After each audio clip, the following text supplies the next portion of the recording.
नमस्कार दोस्तों, स्वागत है एक बार फिर आपके अपने YouTube चैनल जीवा स्टडी पर। मैं वरिष्ठ अध्यापक मुकेश कुमार जांगिड़ आपका स्वागत करता हूं। तो हम जो है कलाम की ऑफलाइन टेस्ट सीरीज जो रीट पात्रता परीक्षा के लिए हो रही है उसका टेस्ट नंबर 3 देख रहे थे, माइनर 3। और अपन ने जो है 2 क्लासें देख ली, जिसमें लेवल 1 का जो पर्यावरण अध्ययन है वो और लेवल 1 की मैथ देख ली। आज जो शुरुआत के 90 क्वेश्चन आए थे जो साइकोलॉजी के हैं, जो लेवल 1 और लेवल 2 दोनों में समान रूप से आते हैं, वो देखेंगे। तो ये दो क्लास है वो लेवल 1 और लेवल 2 दोनों के लिए उपयोगी है। और एक बात ध्यान रखना, बहुत सारे स्टूडेंट बोल रहे हैं कि सर इसमें हिंदी तो आ ही नहीं रही, इसमें जो है आपकी टीचिंग मेथड तो आ ही नहीं रहे। तो उनको मैं बता दूं कि ये जो है टॉपिक वाइज टेस्ट सीरीज है, ठीक है। पहले साइकोलॉजी को पूरा करेंगे ये, उसके बाद में जो है हिंदी और जो आपके लैंग्वेज 1 और लैंग्वेज 2 है उनको पूरा करेंगे, टीचिंग मेथड भी आएंगे। लेकिन शुरुआत के जो 3 टेस्ट है उनमें जो है इन्होंने साइकोलॉजी को कवर किया है, चौथे टेस्ट में भी साइकोलॉजी को कवर करेंगे बहुत सारी को। फिर जो है धीरे धीरे जो है फिर हिंदी और इंग्लिश संस्कृत उनकी तरफ बढ़ेंगे, ठीक है। तो आज का पहला क्वेश्चन है क्वेश्चन नंबर 1। व्यक्तित्व एक व्यक्ति के संपूर्ण व्यवहार, प्रतिमान और उसकी विशेषताओं के योग का उल्लेख करता है, यह परिभाषा किसने दी? क्वेश्चन क्या है? व्यक्तित्व एक व्यक्ति के संपूर्ण व्यवहार, प्रतिमान और इसकी विशेषताओं के योग का उल्लेख करता है, यह परिभाषा किसने दी? तो इसका उत्तर हो जाएगा आपका बिग व हंट ने, ठीक है। बिग व हंट ने क्या कहा कि व्यक्तित्व एक व्यक्ति के संपूर्ण व्यवहार, प्रतिमान और इसकी विशेषताओं के योग का उल्लेख करता है। इसके अलावा एक ओलपोर्ट की परिभाषा है, वो भी आपको जो है अच्छे से ध्यान रखनी है। वो ये है कि इन्होंने कहा कि व्यक्तित्व जो होता है ना, व्यक्तित्व व्यक्ति के मनोदैहिक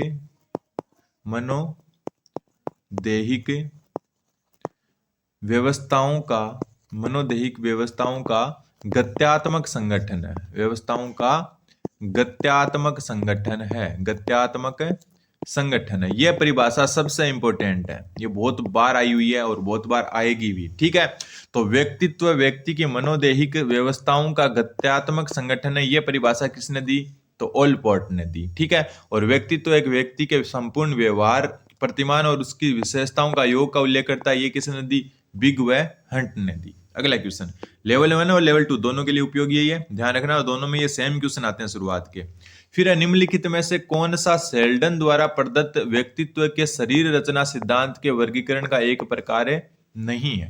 तो देखो शेल्डन ने जो है 3 प्रकार के जो है शेल्डन ने 3 प्रकार के आपको जो है व्यक्तित्व का जो है प्रकार बताया। आपके कितने प्रकार बताए? 3 प्रकार। शेल्डन ने कितने प्रकार बताए? 3 प्रकार। कौन कौन से? तो देखो इनके नाम इंग्लिश में ज्यादा ध्यान रहेंगे। तो पहला था एंडोमॉर्फिक। कौन सा? एंडोमॉर्फिक। और इसको कहते हैं आप गोलाकार। क्या कहते हैं? गोलाकार, ठीक है। दूसरा जो आपका आता है वो आता है एक्टोमॉर्फिक। क्या आता है? एक्टोमॉर्फिक। और जो एक्टोमॉर्फिक आता है ना, इसको आप क्या कहते हैं? लंबाकृति। क्या कहते हैं? लंबाकृति, ठीक है। तीसरा जो आता है वो आता है मिसोमॉर्फिक। क्या आता है? मिसोमॉर्फिक। और मिसोमॉर्फिक को आप क्या कहेंगे? तो ये होता है आपका आयताकार। क्या होता है? आयताकार। तो ये जो है शेल्डन ने 3 प्रकार बताए, एंडोमॉर्फिक, एक्टोमॉर्फिक, मिसोमॉर्फिक। हिंदी में बोले तो गोलाकार, लंबाकृति और आयताकार। लेकिन ज्यादातर चांस में क्या होता है, ये इंग्लिश में ही लिखे आते हैं। तो एंडो, एक्टो, मिसो ये किसने दिया? शेल्डन ने। तो देखो गोलाकार तो शेल्डन का है, आयताकार शेल्डन का है, लंबाकृति शेल्डन का है। तो कौन सा नहीं है शेल्डन का? शक्तिहीन। तो ऑप्शन नंबर 3 इसका सही उत्तर हो जाएगा। वैसे इनको इंग्लिश में याद रखो, एंडो, एक्टो, मिसो, ठीक है। अगर इस तरफ अगर हिंदी में आ भी गए ना, तो इंग्लिश वाली साइड जो है इंग्लिश में लिखाएंगे। जैसे इनको ही दिखा देता हूं मैं आपको। देखो इंग्लिश वाली साइड दिखे, देखो अगर आपको पता तो देखो एंडो, मिसो, एक्टो, तो आपको पता हो जाता है शेल्डन ने दिए हैं, ठीक है। तो ऐसे पता कर सकते हो आप इंग्लिश वर्जन से। अगला क्वेश्चन, क्वेश्चन नंबर 3। तीसरा क्वेश्चन बोल रहा है निम्नलिखित में से कौन सी व्यक्तित्व आंकलन की प्रक्षेपी तकनीक नहीं है? ठीक है, कौन सी जो है व्यक्तित्व आंकलन की प्रक्षेपी तकनीक नहीं है? सबसे पहले है बालक अंतर्बोध परीक्षण। तो ये आपकी जो है इसको CAT कहते हैं, ठीक है। तो ये आपकी जो क्या है प्रक्षेपी तकनीक है, तो बिल्कुल है, ठीक है। फिर है शब्द साहचर्य परीक्षण। तो ये भी आपकी जो है प्रक्षेपी तकनीक है। फिर है वाक्य पूर्ति परीक्षण। तो ये भी आपकी क्या है प्रक्षेपी तकनीक है। फिर आता है आपका ऑप्शन नंबर 4 मिनीसोटा बहुस्तरीय व्यक्तित्व अनुसूची। ये आपकी प्रक्षेपी तकनीक नहीं है। तो ये कौन सी है? ये आपकी जो है व्यक्तित्व आविष्कारिता तकनीक है। व्यक्तित्व आविष्कारिता तकनीक। इन्होंने देखो जो आपके है ना व्यक्तित्व के 3 आकलन होते हैं, एक तो होता है व्यक्तित्व आविष्कारिता जिसमें ये आ गया, एक आपका होता है प्रेक्षण। क्या होता है? प्रेक्षण। प्रेक्षण तकनीक होती है। प्रेक्षण तकनीक कौन कौन सी होती है? एक रेटिंग स्केल हो गई, जैसे रेटिंग स्केल।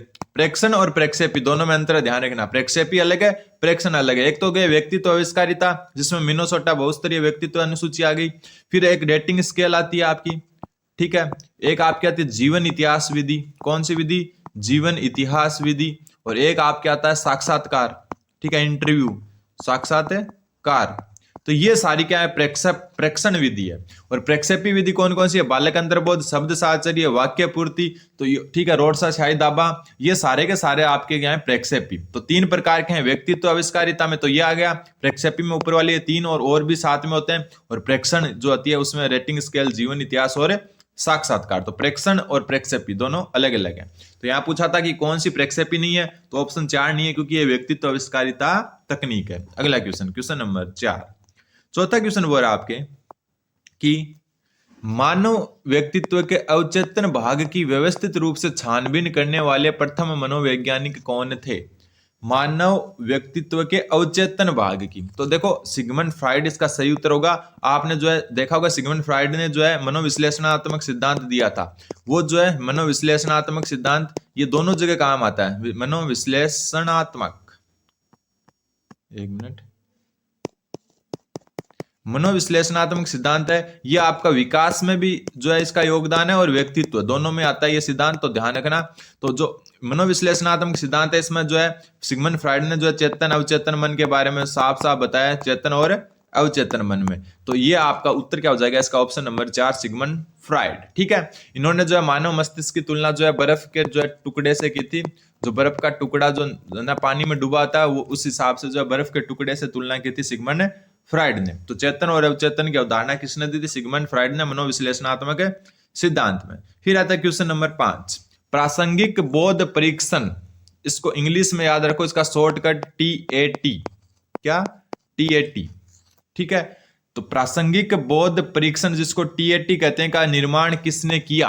तो देखो इसका निर्माण किया मॉर्गन व मूरे ने। किसने किया? मॉर्गन व मूरे ने। और ये एक जो व्यक्तित्व जो मापन की कौन सी विधि है? तो प्रक्षेपी विधि है। कौन सी विधि है?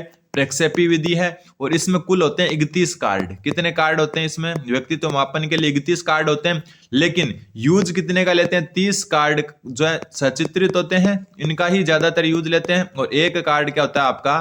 खाली होता है। कई बार क्वेश्चन आ जाता है TAT जो प्रासंगिक बोध परीक्षण है, दिया किसने? मॉर्गन व मूरे ने। इसमें कितने कार्ड होते हैं? तो अगर ऑप्शन में 31 है तो 31 उत्तर करना है, अगर ऑप्शन में 30 है तो आपको 30 उत्तर करना है, ठीक है। ध्यान रखना, क्वेश्चन में 31 नहीं आता, कई बार 30 आता है, तो आप सोचते हो कि यार 30 कैसे होगा, 31 होता है। तो ध्यान रखना, अगर ऑप्शन में 31 आता है तो 31 होगा, वरना अगर 30 आता है तो 30 होगा। एक कार्ड क्या होता है? खाली होता है।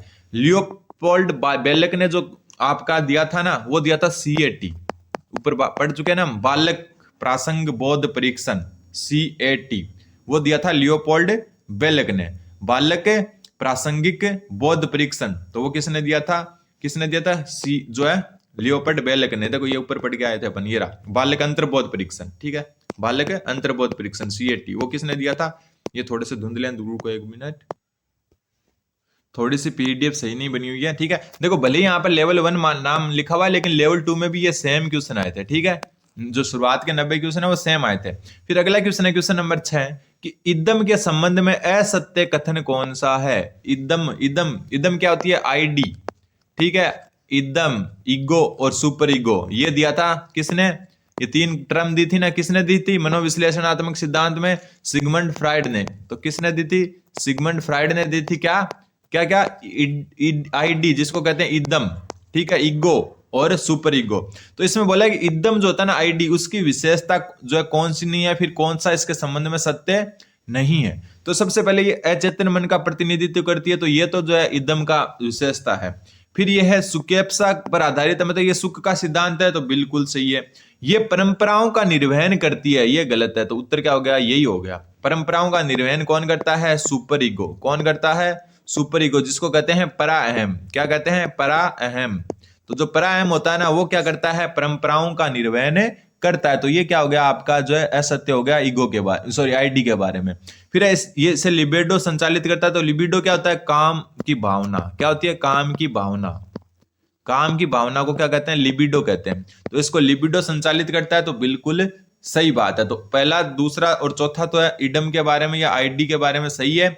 बाकी जो तीसरा है वो सुपर ईगो की विशेषता है। तो असत्य पूछा था, तो ऑप्शन नंबर 3 इसका सही उत्तर हो गया। अगला क्वेश्चन, क्वेश्चन नंबर 7। क्वेश्चन 7 बोल रहा है आपका कैरेक्टर एंड पर्सनैलिटी जो नामक पुस्तक है वो किसने लिखी थी? तो डायरेक्ट याद रखना है आपको, उत्तर हो जाएगा ऑप्शन नंबर 2 पोलेंस्की। ठीक है, कैरेक्टर एंड पर्सनैलिटी जो बुक है वो किसने लिखी? पोलेंस्की ने। कोई गलती लगे आपको तो जरूर आप कमेंट करके बता सकते हो कि ये आपको जो है आपने गलत बता दिया। अगला क्वेश्चन, क्वेश्चन नंबर 8। 8वां क्वेश्चन बोल रहा है व्यक्तित्व का शील गुण सिद्धांत किसके द्वारा प्रतिपादित किया गया? तो जो व्यक्तित्व का शील गुण सिद्धांत है वो किसने दिया? तो ओलपर्ट ने दिया। ठीक है, आलपोर्ट या ओलपर्ट भी कह सकते हो। तो ओलपर्ट जो है उन्होंने जो है व्यक्तित्व का शील गुण सिद्धांत दिया और उन्होंने व्यक्तित्व को जो है जो व्यक्तित्व में जो शील गुण है उनको 3 भागों में बांटा। कितने भागों में? 3 भागों में। कौन कौन से 3 भाग है? पहला तो है प्रधान विशेषक। ठीक है, प्रधान विशेषक। दूसरा आपका है केंद्रीय विशेषक, केंद्रीय विशेषक। और तीसरा जो आपका है वो आपका है गौण विशेषक। कौन सा? गौण विशेषक। तो इन 3 भागों में जो है इसको बांटा गया है। ठीक है, ओलपर्ट ने जो है शील गुण सिद्धांत दिया था और इसमें शील गुणों को 3 भागों में बांटा, प्रधान शील गुण, केंद्रीय शील गुण और गौण शील गुण। ठीक है, तो ऑप्शन जो है इसका क्या हो जाएगा? 4 सही उत्तर हो जाएगा। अगला क्वेश्चन, क्वेश्चन नंबर 9। 9वां क्वेश्चन बोल रहा है अच्छे समायोजन की क्या विशेषता है? तो देखो ये क्वेश्चन आप कॉमन सेंस से आराम से कर सकते हो। ठीक है, कैसे करोगे? देखो सहनशीलता, अगर कोई चीज को आप सहन कर सको तो वो अच्छा समायोजन की विशेषता है। बिल्कुल। आत्मविश्वास में कमी, क्या आत्मविश्वास में कमी से आप समायोजित हो पाओगे? बिल्कुल नहीं। संवेगात्मक अस्थिरता, तो आपको जल्दी गुस्सा आता है, जल्दी आप संवेगात्मक अस्थिर होते हैं, तो क्या आप जो है समायोजन कर पाओगे? बिल्कुल नहीं। अनियमित दिनचर्या में समायोजन कर पाओगे? तो बिल्कुल नहीं। तो उत्तर क्या हो जाएगा? सहनशीलता। तो अच्छे समायोजन की विशेषता क्या है? सहनशीलता। आराम से कॉमन सेंस से ये क्वेश्चन हो गया। अब क्वेश्चन आता है 10वां। 10वां क्वेश्चन बोल रहा है निम्न में से कौन सी रक्षात्मक युक्ति नहीं है? कौन सी रक्षात्मक युक्ति नहीं है? तो देखो रक्षात्मक युक्तियां क्या होती है? हम जो है कई बार कुसमायोजित हो जाते हैं ना। क्या हो जाते हैं? कुसमायोजित। कुसमायोजित। तो इस कुसमायोजन को छिपाने के लिए जो है ना, एक मिनट, जब हम क्या हो जाते हैं? कुसमायोजित। कुसमायोजित।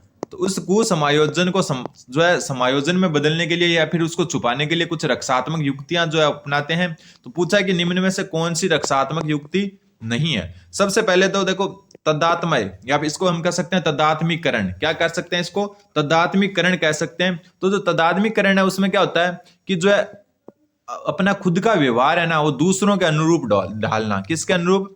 दूसरों के अनुरूप डालना।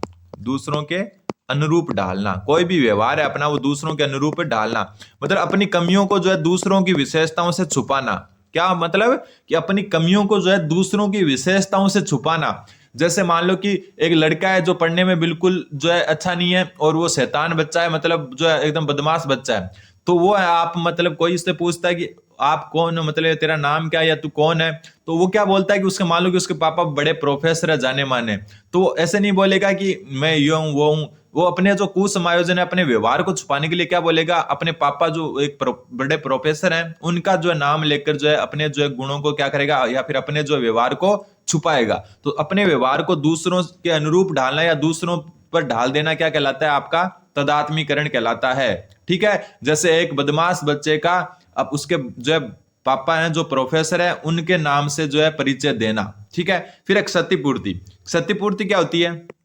कि कोई चीज की आपके जो है मतलब आपके जीवन में या किसी चीज की कमी है तो उसको जो है आप कैसे ना कैसे छुपा लो, तो उसको कहते हैं यहाँ पे क्षतिपूर्ति। जैसे जैसे जो है मान लो कि छोटी हाइट की लड़की, छोटी जो है ना, छोटे हाइट या छोटी कद लिख देते हैं, हिंदी में लिख देते हैं, छोटे कद की लड़की, कद की लड़की जो है ऊंची एडी वाली जो है सैंडल पहनती है वाली चप्पल पहनती है। ठीक है, ये आप मान लो एक छोटी हाइट की लड़की है वो हाई हील वाली जो है ना क्या पहनती है, चप्पल या सैंडल पहनती है जिससे वो लंबी दिख सके। तो मतलब क्षतिपूर्ति होती है कि अपने जीवन में कुछ कमी है उसको जो है अपन छुपाएं, इस चीज को कहते हैं क्षतिपूर्ति। तो जैसे छोटे कद की कोई लड़की है वो ऊंची एड़ी वाली जो है या हाई हील वाली क्या पहनती है, चप्पल या सैंडल पहनती है ताकि उसकी हाइट बड़ी दिखे, तो यह आता है आपका क्षतिपूर्ति में। फिर आता है औचित्य स्थापन। औचित्य स्थापन में मतलब होता है बहाना बनाना, किसी चीज में अगर कमी है अपनी तो हम क्या करेंगे, बहाना बनाना। और बहाना बनाना इसमें आपने देखा होगा चालाक लोमड़ी की कहानी जो है, इसी से कई बार क्वेश्चन आ जाता है कि चालाक लोमड़ी जो है किस प्रकार के जो है रक्षात्मक युक्ति का उदाहरण है। तो ध्यान रखना औचित्य स्थापन। चालाक लोमड़ी की कहानी सुनिए ना आपने, उसको अंगूर हाथ नहीं आते तो वो क्या करते हैं कि अंगूर खट्टे हैं, ठीक है, अंगूर हाथ नहीं आते तो क्या कहते हैं, अंगूर खट्टे हैं, ठीक है। तो ये बात आती है आपके औचित्य स्थापन में। तो ऊपर वाली तीन तो रक्षात्मक युक्ति है, लेकिन साहचर्य जो है रक्षात्मक युक्ति नहीं है और नहीं पूछा था, तो ऑप्शन नंबर 4 इसका सही उत्तर हो जाएगा। अगला क्वेश्चन, क्वेश्चन नंबर 11। 11वां क्वेश्चन बोल रहा है आपके कि बाल अपराध का कारण कौन सा नहीं है। बाल अपराध का कारण कौन सा नहीं है, शारीरिक दोष, तो ये बाल अपराध का जो कारण है बिल्कुल है। क्यों, क्योंकि देखो शारीरिक दोष होता है ना किसी व्यक्ति में तो वो कुसमायोजित हो जाता है, और कुसमायोजन होने के कारण वो क्या करता है, बाल अपराधी बनने के चांस रहते हैं। फिर गरीबी, गरीबी आपको बिल्कुल जो है बाल अपराधी बना सकती है, क्योंकि हर चीज की कमी आपको जो है कुसमायोजित कर देती है और फिर आप जो है बाल अपराधी बन सकते हो। असफलता, तो बिल्कुल असफलता भी बाल अपराध का कारण हो सकती है। उचित घरेलू वातावरण जो है कभी भी बाल अपराध का कारण नहीं होगा। अगर आपको घर पर सब सुविधाएं मिल रही है, बहुत अच्छे से मिल रही है, तो आप जो है आपको पढ़ने का भी वातावरण मिल रहा है, खेलने का भी वातावरण मिल रहा है, कोई आपके साथ जो है मतलब लड़ाई झगड़ा भी नहीं कर रहा, तो उचित घरेलू वातावरण है वो आपको जो है बाल अपराध का जो है रोक सकता है। तो उत्तर हो जाएगा आपका ऑप्शन नंबर 4। अगला क्वेश्चन, क्वेश्चन नंबर 12। अगला क्वेश्चन है क्वेश्चन नंबर 12। निम्न में से कौन सी व्यक्तित्व समायोजन की प्रत्यक्ष विधि है। अब देखो व्यक्तित्व समायोजन के जो ऊपर हम जो रक्षात्मक युक्तियां पढ़कर आए थे उनमें दो प्रकार की होती है, एक तो होती है प्रत्यक्ष और एक होती है आपकी अप्रत्यक्ष, ठीक है, एक होती है प्रत्यक्ष और एक होती है अप्रत्यक्ष, ठीक है। तो देखो प्रत्यक्ष अप्रत्यक्ष में कैसे पता चलेगा आपको, मैं आपको थोड़ी लिस्ट बता। तो देखो मैं आपको जो है प्रत्यक्ष विधियों के जो है कुछ 5-6 नाम है वो बता देता हूं, इसके अलावा जो भी होगी वो अप्रत्यक्ष विधि होगी, ठीक है। सबसे पहला आता है बाधा निराकरण, ठीक है, प्रत्यक्ष विधियों के बता रहा हूं, बाधा निराकरण, बाधा निराकरण, ठीक है। दूसरी जो आपकी आती है मार्गांतिकरण, मार्गांतिकरण, ठीक है, ये प्रत्यक्ष विधियां हैं। तीसरी आपकी आती है लक्ष्य, लक्ष्य प्रतिस्थापन, एक मिनट, लक्ष्य प्रतिस्थापन, लक्ष्य प्रतिस्थापन, ठीक है। पांचवी आपकी आती है परामर्श व निष्कर्ष, परामर्श व निष्कर्ष। और छठी जो आती है वो आती है आपकी अवधान, सॉरी पांचवी अवधान प्राप्ति। ये 5 विधियां ना ये आपकी प्रत्यक्ष हैं, ठीक है। इनके अलावा जितनी भी है, चाहे वो शोधन है, प्रक्षेपण है, प्रतिगमन है, और ऊपर हम पढ़कर आए क्षतिपूर्ति है, तदात्मीकरण है, आपका जो है औचित्य स्थापन है, ये सारी की सारी अप्रत्यक्ष हैं। ये जो है 5 आपको जो है प्रत्यक्ष में ध्यान रखनी है। और प्रत्यक्ष इनमें से कौन सी है, देखो ये रहा बाधा निराकरण, ये आपकी प्रत्यक्ष विधि होगी। तो ऑप्शन 4 इसका सही उत्तर हो जाएगा। अगला क्वेश्चन, क्वेश्चन नंबर 13। 13वां क्वेश्चन तो वापस वही कॉमन सेंस वाले क्वेश्चन है कि प्रतिभाशाली बालक की विशेषता नहीं है। सामयिक रूप से स्थिर होता है, तो बिल्कुल होता है, ठीक है, एकदम संवेगों को स्थिर रखता है, गुस्सा मतलब ज्यादा गुस्सा वगैरह भी नहीं करता, ठीक है। इस हिसाब से जो है सामयिक रूप से क्या होता है, स्थिर होता है। नेतृत्व का अभाव, तो ये गलत हो गया, तो यही विशेषता नहीं है। जो एक प्रतिभाशाली बालक होता है उसमें नेतृत्व का भी जो है क्या होता है, नेतृत्व की क्षमता भी होती है, तो नेतृत्व क्षमता का अभाव नहीं होता। फिर अमूर्त प्रत्ययों को ग्रहण करने का कौशल, अमूर्त मतलब जो चीजें आपके सामने नहीं है फिर भी उनको जो इमेज कर सकता है वो, तो वो बिल्कुल ग्रहण कर सकता है। फिर सीखने की ललक, तो ये भी होती है। तो कौन सी विशेषता नहीं है, तो नेतृत्व क्षमता का अभाव नहीं पाया जाता प्रतिभाशाली बालक में, जबकि नेतृत्व क्षमता पाई जाती है। अगला क्वेश्चन, क्वेश्चन नंबर 14। 14वां क्वेश्चन है वो भी एकदम इजी क्वेश्चन है कि निम्न में से कौन सा बालक के पिछड़ेपन का कारण है, ठीक है। कोई बालक पिछड़ापन है, चाहे पिछड़ेपन का मतलब है चाहे वो अध्ययन में हो, चाहे वो अन्य किसी चीज में हो, चाहे वो खेल में हो, चाहे किसी भी रूप से जो पिछड़ा हो बालक, तो उसका कारण क्या हो सकता है। सबसे पहले अनुवांशिकता होती है, तो बिल्कुल सही है, ठीक है। अनुवांशिकता जो है आपको जो है पिछड़ेपन का कारण बिल्कुल हो सकती है। फिर अब बौद्धिक क्षमताओं की कमी, मतलब आपकी जो बुद्धि है जो उसकी बौद्धिक क्षमताएं हैं उसमें अगर कमी है तो भी आप पिछड़ेपन का कारण हो सकते हो। फिर शारीरिक दोष, ठीक है। मान लो कि कोई बालक में कोई किसी प्रकार का शारीरिक दोष है तो वो भी उसके पिछड़ेपन का कारण होगा। वो मान लो कि किसी बच्चे को जो है शारीरिक दोष की वजह से जो है खेलने वगैरह में प्रॉब्लम होती है, तो वो उसका जो है क्या पर कर रहा है, उसको पिछड़ा बना रहा है, किसी ना किसी क्षेत्र में पिछड़ा बना रहा है, तो ये भी उसका जो है सही उत्तर हो जाएगा। तो उत्तर क्या हो जाएगा आपका उपरोक्त सभी। तो ये हो गया ऑप्शन नंबर 4। अगला क्वेश्चन, क्वेश्चन नंबर 15 है कि व्यक्तित्व भिन्नता के सर्वप्रथम अध्ययन का श्रेय किसको दिया जाता है? व्यक्तिगत भिन्नता या व्यक्तित्व भिन्नता। व्यक्तिगत भिन्नता क्या होती है कि हर व्यक्ति एक दूसरे व्यक्ति से बिल्कुल अलग होता है, यही होती है व्यक्तिगत भिन्नता। और इसका सर्वप्रथम जो अध्ययन किया था वो क्या था? फ्रांसिस गाल्टन ने। किसने? फ्रांसिस गाल्टन ने किया था। तो ध्यान रखना, व्यक्तिगत भिन्नता या व्यक्तित्व भिन्नता का सर्वप्रथम अध्ययन करने वाले वैज्ञानिक या मनोवैज्ञानिक कौन थे? Francis Galton. अगला क्वेश्चन, क्वेश्चन नंबर 16वां क्वेश्चन बोल रहा है कि एक अध्यापक किसी भी समूह में समुदाय आधारित व्यक्तिगत भिन्नताओं को कैसे समझेगा? मतलब एक अध्यापक है, वो किसी समूह में, यानी बहुत बड़ी क्लास है, 70-80 जनों की क्लास है, उसमें समुदाय आधारित व्यक्तिगत भिन्नताओं को कैसे समझ सकता है? तो देखो, आंखों के संपर्क के आधार पर तो नहीं समझ सकता, और बुद्धि के आधार पर भी बिल्कुल नहीं समझ सकता। बात यहाँ समुदाय आधारित व्यक्तित्व की हो रही है, ठीक है। भाषा में अभिव्यक्ति के आधार पर समझ सकता है, तो बिल्कुल सही है। एक अध्यापक है, वो किसी समूह में जो समुदाय आधारित या समुदाय आधारित व्यक्तिगत भिन्नता है उसको भाषा और अभिव्यक्ति के आधार पर समझ सकता है। मतलब वो कैसे बोल रहे हैं, अभिव्यक्ति मतलब वो अपने विचार कैसे प्रकट कर रहे हैं, उससे वो जो है उनकी व्यक्तिगत भिन्नताओं को आराम से समझ सकता है। और गृह कार्य के आधार पर भी बिल्कुल नहीं समझ सकता। और साइकोलॉजी में एक बात तो आपको ध्यान रखनी है, सबसे उचित विकल्प का चयन करना होता है हमेशा, सबसे उचित विकल्प का। तो सबसे उचित विकल्प है आपका ऑप्शन नंबर 3। भाषा एवं अभिव्यक्ति के आधार पर जो है व्यक्तिगत भिन्नता का पता लगाया जा सकता है, समुदाय व्यक्तिगत, ठीक है, समुदाय आधारित व्यक्तिगत भिन्नता का पता भाषा और अभिव्यक्ति के आधार पर लगाया जा सकता है। अगला क्वेश्चन, क्वेश्चन नंबर 17वां क्वेश्चन बोल रहा है व्यक्तिगत भिन्नता के कारक होते हैं। व्यक्तिगत भिन्नता मतलब एक व्यक्ति दूसरे से अलग है, इसके कौन से कारक होते हैं? तो वंशानुगत कारक तो बिल्कुल होते हैं, सामाजिक व आर्थिक कारक तो बिल्कुल होते हैं, संवेगात्मक व व्यक्तिगत कारक तो बिल्कुल होते हैं। तो उत्तर क्या हो जाएगा? उपयुक्त सभी, ठीक है। वंशानुगत कारक भी होते हैं व्यक्तिगत भिन्नता के, कोई लंबा है, कोई छोटा है, कोई जो है मोटा है, कोई पतला है, तो ये सारे के सारे वंशानुक्रम होते हैं ज्यादातर, ठीक है, वंशानुगत होते हैं, तो ये व्यक्तिगत भिन्नता के कारण होते हैं। सामाजिक व आर्थिक भी होता है, ठीक है। एक बच्चा जिसके जो मतलब एक जो है अच्छे खासे जो है मतलब पैसे वाली फैमिली से, उसका जो है व्यक्तित्व अलग होगा, और जो है आपका जो आर्थिक रूप से थोड़ा कमजोर है उसका व्यक्तित्व अलग होगा, ठीक है। संवेगात्मक भी होता है, किसी में अगर गुस्सा वगैरह जल्दी आता है तो वो अलग बात है, और कोई एकदम मस्त कूल मिजाज का होता है, ठीक है, एकदम ठंडा होता है, वो अलग होता है। तो ये सारी व्यक्तिगत भिन्नताएं जो है इन सब के कारण होती है, तो उपयुक्त सभी इसका सही उत्तर हो जाएगा। अगला क्वेश्चन, क्वेश्चन नंबर 18वां क्वेश्चन बोल रहा है निम्न में से कौन सा बाल अपराध का एक मनोवैज्ञानिक कारक नहीं है? क्या बोल रहा है? बाल अपराध का एक मनोवैज्ञानिक कारक कौन सा नहीं है? बात यहाँ मनोवैज्ञानिक कारक की हो रही है। मनोवैज्ञानिक कारक क्या होता है? सबसे पहला अपने जो है शरीर या मन से या मस्तिष्क से संबंधित होता है, या शरीर से संबंधित होता है। दूसरी बात ये आंतरिक होता है, आंतरिक मतलब शरीर से संबंधित होता है, ठीक है, बाह्य नहीं होता। देखो, मानसिक संघर्ष ये मनोवैज्ञानिक कारक है, बिल्कुल सही है। प्रबल कामना ये भी मनोवैज्ञानिक कारक है, बिल्कुल। राजनीति, क्या राजनीति पर अंदर से आती है आपके शरीर के? नहीं, राजनीति बाह्य कारक है, ये बाहर से प्रभावित करती है आपको। तो उत्तर हो जाएगा इसका ऑप्शन नंबर 3, क्योंकि राजनीति जो है मनोवैज्ञानिक कारक नहीं है। कुसमायोजन ये भी शरीर से संबंधित है और ये अंदर से ही आता है, तो ये भी आपका मनोवैज्ञानिक, अपने शरीर से जो संबंधित है ना, वो सारे मनोवैज्ञानिक कारक होते हैं। तो मानसिक संघर्ष, प्रबल कामना और कुसमायोजन ये तीनों जो है शरीर से संबंधित है। राजनीति जो है बाह्य कारक है, तो ये जो है आपका मनोवैज्ञानिक कारक नहीं होगा। तो ऑप्शन नंबर 3 इसका सही उत्तर हो जाएगा। अगला क्वेश्चन, क्वेश्चन नंबर 19वां क्वेश्चन बोल रहा है अधिगमकर्ता व्यक्तिगत भिन्नताएं प्रदर्शित करते हैं, अतः शिक्षक को क्या करना चाहिए?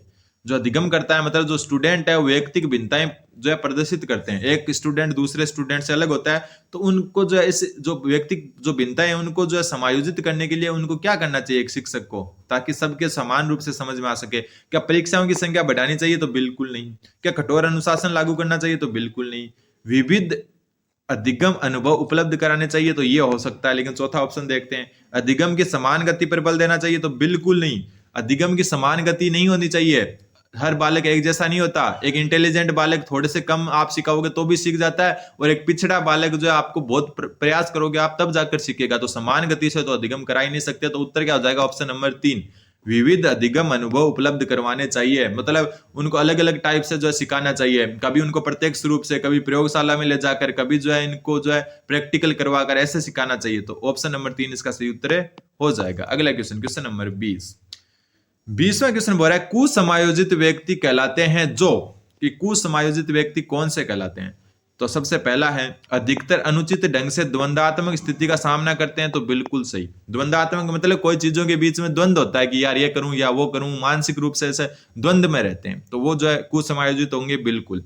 समाज विरोधी गतिविधियों में सहभागिता करते हैं, तो बिल्कुल करते हैं। कुसमायोजित व्यक्ति जो है समाज विरोधी गतिविधियों में भी जाने के उसके चांस रहते हैं, वो अपराधी भी बन सकता है।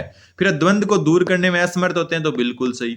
वो अपने अंदर जो द्वंद्व चल रहा होता है ना किसी चीज को लेकर, उसको दूर नहीं कर पाते, तो उपरोक्त सभी इसका सही उत्तर हो जाएगा। अगला क्वेश्चन, क्वेश्चन नंबर 21वां क्वेश्चन बोल रहा है कि निम्नलिखित में से कौन सा गिलफोर्ड द्वारा प्रदत्त बुद्धि की संरचना मॉडल के विषय वस्तु विमा का नहीं है? तो देखो गिलफोर्ड जो है ना, गिलफोर्ड इन्होंने दिया था बुद्धि का संरचना मॉडल। कौन सा मॉडल? संरचना मॉडल। इसको और नाम से भी जानते हैं, वो है बहुकारक सिद्धांत। एक बहुकारक सिद्धांत थार्नडाइक ने भी दिया था, लेकिन प्रसिद्ध कौन सा हुआ? गिलफोर्ड वाला बहुकारक सिद्धांत। इसमें इन्होंने जो 3 विमाएं बताई। सबसे पहले जो इन्होंने बताई वो है उत्पाद, संक्रिया। कौन सी? संक्रिया। और दूसरी बताई इन्होंने विषय वस्तु। कौन सी? विषय वस्तु। और तीसरी बताई इन्होंने उत्पाद।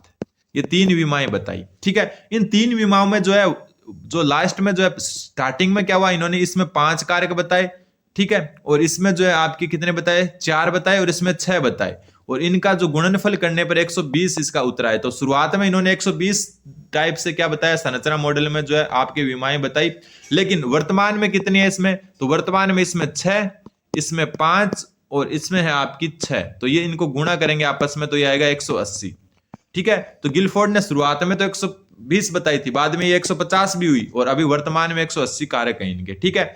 तो ये संक्रिया विषय वस्तु और उत्पाद है। तो देखो इनमें तो 6 कारक संक्रिया में भी है, 5 विषय वस्तु में और 6 आपके उत्पाद में। तो विषय वस्तु के देखो यहाँ पर बात विषय वस्तु कारक की हो रही है। तो विषय वस्तु कारक में कौन कौन से आते हैं वो मैं आपको बता देता हूं। इसमें जो 5 आते हैं, सबसे पहले आती है दृष्टि, दूसरा आता है श्रवण यानी सुनना, तीसरा आता है सांकेतिक यानी संकेत करना। कौन सा? सांकेतिक। 3 हो गए। चौथा आता है आपका शाब्दिक, ठीक है। और 5वां आता है आपका व्यवहार परक। व्यवहार परक, ये 5 कारक आते हैं विषय वस्तु में। तो यहां पूछा कि कौन सा विषय वस्तु का कारक नहीं है, तो देखो संक्रिया नहीं है, क्योंकि संक्रिया खुद एक इसकी विमा है, तो ये तो गलत हो गया। लाभ भी नहीं है, तो ये 2 गलत हो गए इसमें, ठीक है। सांकेतिक है, तो बिल्कुल ये रहा सांकेतिक, ठीक है, ये है। शाब्दिक है, तो शाब्दिक ये रहा, तो शाब्दिक है, तो ये दोनों तो है, ये दोनों नहीं है, तो ये क्वेश्चन गलत छपा हुआ है। और जो फाइनल आंसर की आएगी कलाम की, उसमें डिलीट हो जाएगा, क्योंकि 1 और 2 दोनों ही जो है विषय वस्तु की विमा नहीं है, क्योंकि संक्रिया तो खुद ही एक विमा है, ठीक है, अलग से है। अगला क्वेश्चन नंबर आपका है 22वां क्वेश्चन क्या बोल रहा है कि बुद्धि लब्धि के संबंध में सत्य क्या है? तो देखो बुद्धि लब्धि होती है आपकी मानसिक आयु, मानसिक आयु, और बट्टा में होती है आपकी वास्तविक आयु। कौन सी आयु? वास्तविक आयु, ठीक है। और गुणा होता है 100 से, ठीक है। शॉर्ट में लिखे तो एम ए मेंटल एज बट्टा क्रॉनिकल एज गुणा 100 क्या होती है? मेंटल एज बट्टा में क्रॉनिकल एज गुणा 100, ठीक है। मानसिक आयु बटा वास्तविक आयु गुणा 100। मानसिक आयु को आप जो है बौद्धिक आयु भी कह सकते हैं, क्या कह सकते हो? बौद्धिक आयु, ठीक है। और वास्तविक आयु है, इसको जो है आप कालानुक्रमिक आयु भी कह सकते हो, ठीक है। तो यहां पर क्या बोल रहा है ऑप्शन 1 कि बौद्धिक आयु से व्युत्क्रमानुपाती होती है। तो देखो बुद्धि लब्धि जो होती है मानसिक आयु से व्युत्क्रम होती है, तो मतलब मानसिक आयु जो होती है नीचे, लेकिन यहाँ ऊपर है, इसका मतलब जो है मानसिक आयु से क्या है? समानुपात है। क्या है? समानुपात। तो ये क्या हो गया आपका? गलत हो गया। किसी चीज से कोई चीज व्युत्क्रम होती है, इसका मतलब वो बट्टा में आती है, लेकिन मानसिक आयु तो ऊपर आ रही है, इसका मतलब जो बौद्धिक आयु है वो क्या है? समानुपात में है, व्युत्क्रमानुपात में नहीं है, ठीक है। फिर एक कालानुक्रमिक जो आयु है उससे प्रत्येक संबंधित है, मतलब सीधा संबंधित है, तो बिल्कुल नहीं। जो कालानुक्रमिक आयु है मतलब वास्तविक आयु है, उसको वो क्या है? आपकी क्रॉनिकल एज, इससे क्या सीधा प्रत्येक संबंधित है? बिल्कुल, इससे जो है व्युत्क्रम संबंधित है, उल्टा लिख दिया मतलब, ठीक है। बौद्धिक आयु से तो जो है प्रत्येक संबंधित है, और जो कालानुक्रमिक आयु है उससे क्या है? व्युत्क्रम संबंधित है, तो ये भी गलत हो गया। फिर एक कालानुक्रमिक आयु के व्युत्क्रम संबंधित है, तो बिल्कुल देखो ये नीचे वाली वास्तविक आयु या क्रॉनिकल एज होती है ना, इसी को जो है कालानुक्रमिक आयु कहते हैं, इससे व्युत्क्रम है, तो बिल्कुल सही है। फिर बौद्धिक तथा कालानुक्रम कालानुक्रमिक आयु दोनों से प्रत्यक्ष संबंधित है तो ये भी गलत है, क्योंकि दोनों से प्रत्यक्ष नहीं है, सिर्फ बौद्धिक से प्रत्यक्ष है। तो ऑप्शन नंबर जो है 3 इसका सही उत्तर हो जाएगा। अगला क्वेश्चन, क्वेश्चन नंबर 23 और आज का लास्ट क्वेश्चन, निम्नलिखित में से कौन सा हार्वर्ड गार्डनर के बहुबुद्धि सिद्धांत का घटक नहीं है? तो जो हार्वर्ड गार्डनर है उन्होंने बहुबुद्धि सिद्धांत दिया, और इसमें जो इन्होंने कौन कौन से जो आपके जो मतलब बुद्धि के प्रकार बताए तो वो लिख देता हूं मैं। सबसे पहले बताया भाषाई, ठीक है, पहला कौन सा? भाषाई। दूसरा इन्होंने बताया तार्किक गणितीय, तार्किक गणितीय, ठीक है, अब आपको उत्तर अपना आप पता चल जाएगा। तीसरा इन्होंने बताया स्थानिक, या इसको कहते हैं देशिक, क्या कहते हैं? स्थानिक या देशिक। चौथा इन्होंने बताया आपका शारीरिक गतिकी, शारीरिक गतिक बुद्धि, आगे बुद्धि नाम जोड़ते जाना। पांचवा बताया इन्होंने सांगीतिक बुद्धि, सांगीतिक बुद्धि। छठी इन्होंने क्या बताई? अंतर्वैयक्तिक, अंतर्वैयक्तिक बुद्धि। सातवीं इन्होंने बताई अंतर्वैयक्तिक, ठीक है। आठवीं इन्होंने क्या बताई? इस साइड यहीं लिख देता हूं। आठवीं इन्होंने बताई प्रकृतिवादी, और नौवीं क्या बताई? अस्तित्ववादी। कौन सी बताई? अस्तित्ववादी। ये 9 बुद्धियां बताई। तो यहां पर पूछा है कौन सा घटक नहीं है, तो देशिक ये रहा, तो ये तो है, ठीक है। शारीरिक गति की, तो ये रहा, तो ये भी है। भाषाई, तो ये रहा, तो ये भी है। तो कौन सी नहीं है? घटकीय बुद्धि नहीं है। तो ऑप्शन 4 इसका सही उत्तर हो जाएगा। भाषाई बुद्धि किस में पाई जाएगी? जो लेखक होंगे, कवि होंगे उसमें। तार्किक गणितीय किस में पाई जाएगी? गणितज्ञों में, ठीक है। स्थानिक या देशिक किस में पाई जाएगी? मूर्तिकार, पेंटर, इनमें पाई जाएगी, ठीक है। शारीरिक गति की, तो शारीरिक गति की आपको पता है नर्तक होते हैं उनमें, ठीक है, खिलाड़ी होते हैं उनमें पाई जाएगी। सांगीतिकी संगीतज्ञों में पाई जाएगी। अंतर्वैयक्तिक मतलब इंटर जो पर्सनल, जो मतलब आप इंटरकास्ट नाम सुनते हो ना, एक कास्ट से दूसरे कास्ट, वैसे जो है अंतर्वैयक्तिक मतलब जो है मनोवैज्ञानिक होते हैं उनमें पाई जाती है। राजनेता में पाई जाती है, जो दूसरों से संपर्क रखते हैं, ठीक है। फिर आता है अंतर्वैयक्तिक पाई जाती है दार्शनिकों में, ठीक है।